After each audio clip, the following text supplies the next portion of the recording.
जल शक्ति मन्त्रालय द्वारा सुरु गरिएको यस अभियानको मूल लक्ष्य नै थियो रेस्पेक्ट वाटर फर लाइफ, यानी जीवनको निम्ति जलको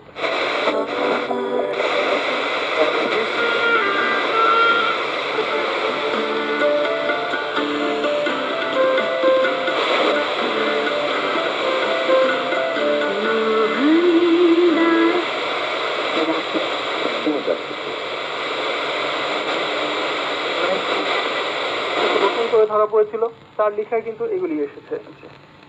শুধু নদী নয়, নদী কিংবা চলন বিলের পাড়ে নৌকা থামিয়ে তিনি মাঝে মাঝে সময় কাটাতেন, মাঝে মাঝে রাতে মুক্ত আকাশ দেখতেন নৌকায়, আর সংসারের নানা সুখ দুঃখের কথা চিন্তা করতেন। এই সময়ে কবির মন ভরে যেত প্রকৃত মানুষের সম্মিলনের অনুভবে।